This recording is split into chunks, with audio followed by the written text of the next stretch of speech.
Today we've got a Kia Rio. It's a 2004 model, fitted with the 1.3 petrol engine, and it's got roughly 94,000 miles on the clock. As part of the service I'm doing today, we are going to be changing the engine oil and filter. As with all oil and filter changes I do, I like to loosen the cap or take it off. Put that in there and pull the dipstick. Just allows air back into the engine while the oil's draining out underneath. For this job we're going to need a 17mm socket or spanner to remove the sump plug or sump bung to drain the oil.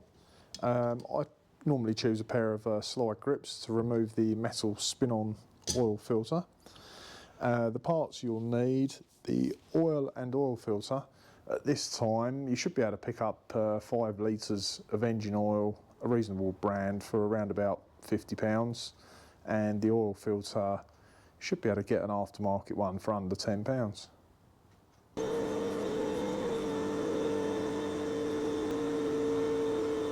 Right, the sump plug on this Kia is a 17mm head size, so I've got a single hex socket here.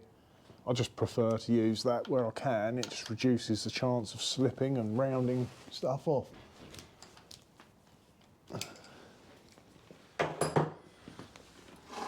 Now this engine's cold, so it's not going to shoot out at a high speed and splash everywhere. Obviously the hotter the engine is, the faster that's going to come out.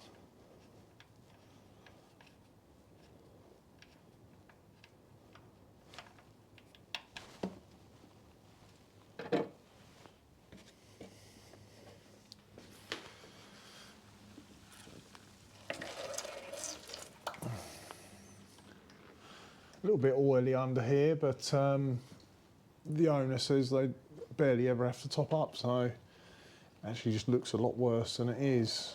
A small drop of oil can go a long way. Right, so we'll just leave that now to do its thing for a while. Might take a little while because it's cold and thick. One thing to check before you put this back in, well, a couple of things: make sure your thread's all clean. But also the washer on here, it's got an aluminium washer on it. They're normally good to go again. You can reuse them several times as long as it's not been crushed or split. But that looks fine.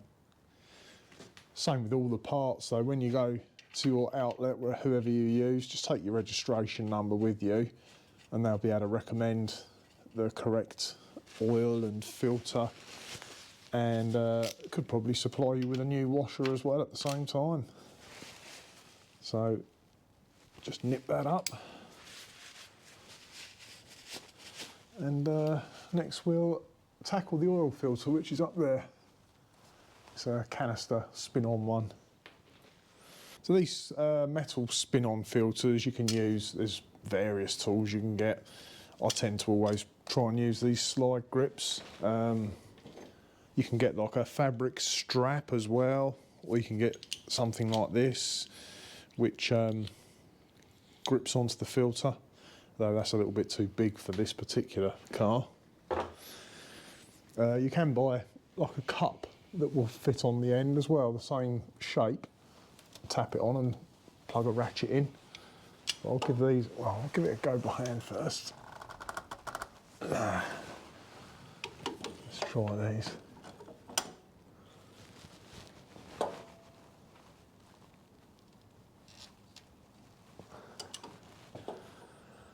And make sure you've got your oil drainer bucket or whatever you're using ready, because you will get some oil out of this. And you can see I'm squashing the end of it a little bit.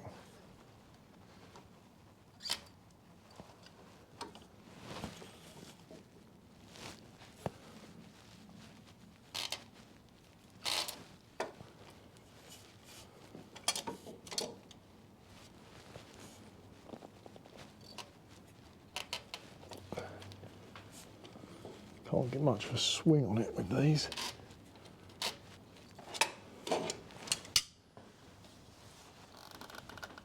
Right, still a little bit too tight.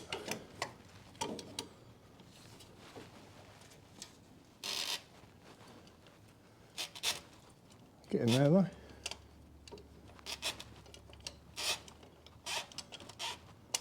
Alright, let's try that now.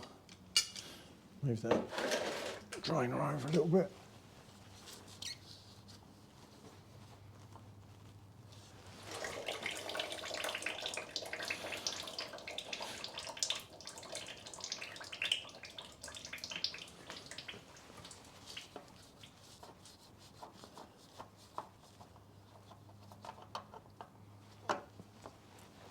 One filter removed. Something to check when you take it off, make sure it's still got the seal in it, because these do just, as you can see, they do just pull out, and sometimes they get stuck to the engine. You don't really want to be trying to fit a new filter with an old seal still wedged in there. That will just leak everywhere. Right, I'll grab the new filter and we'll get that on next. Here's our new filter. It's not a genuine Kia part. As I was saying, as long as you've got your registration number when you go to get the parts, it should be able to offer you a selection of different brand names. This one you should be able to get for under £10 really, one of these. I'm just putting a bit of oil on there, as you can see. Put some oil on the seal, do it up hand tight, then another 3/4 of a turn. I'll generally check these once the engine's been run, take it round the block and make sure there's no leaks, and you can just put your hand on it and make sure it's still nipped up. So the surface up there all looks good, that looks clean. It's just got some old oil dribbling all over it, which you can't really avoid.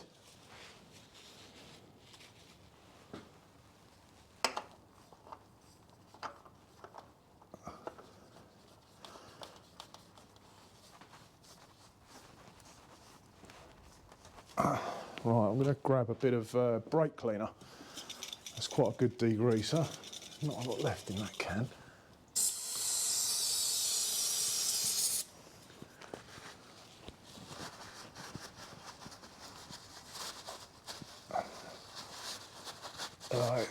It is pretty oily under here anyway. Didn't look like it was actually dripping. It's kind of a misting of old residue oil. Right, that's all done under here. We'll drop it down next and put some oil in.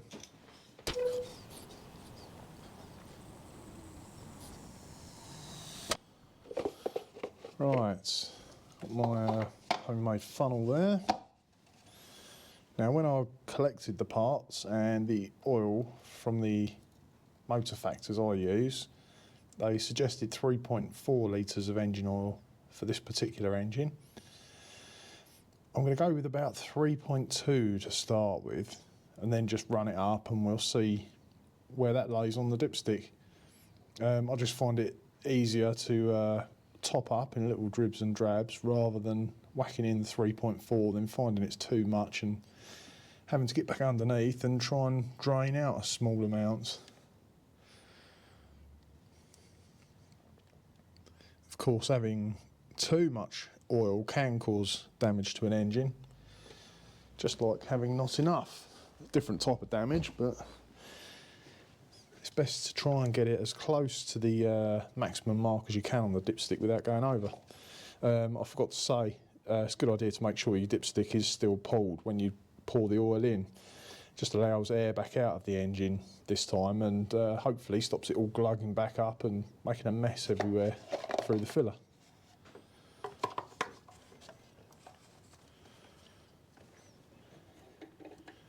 Right, so I'll fire that up, make sure the oil light goes out.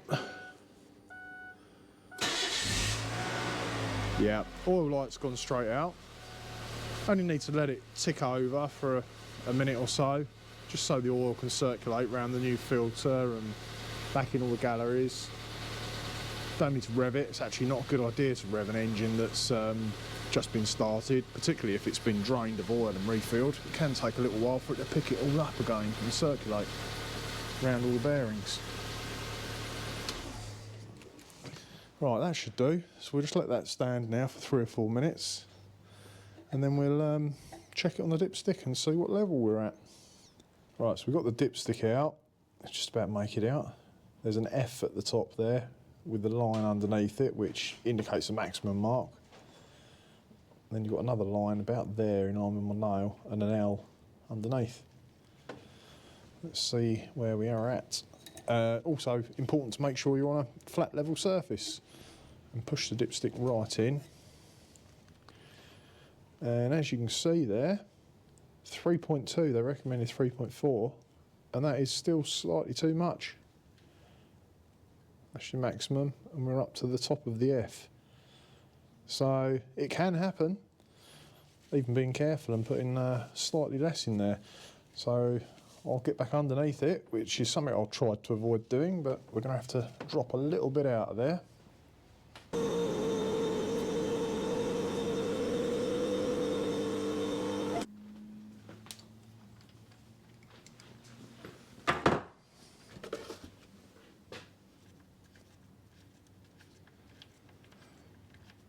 Alright, this is where you can get a little bit messy, just trying to let a little bit of oil out.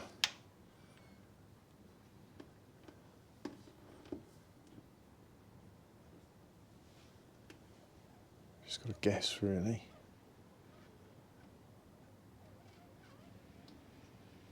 I'm going to stop about there.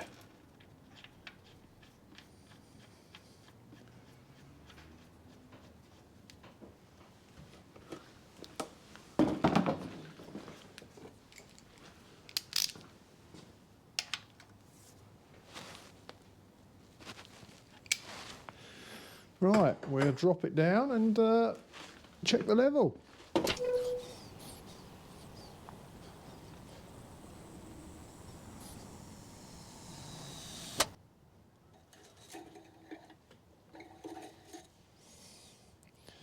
There we go. As you can see, that's just touching the maximum line now. So that's a good place to be. The longer you leave it, obviously it will rise fractionally as the oil settles down.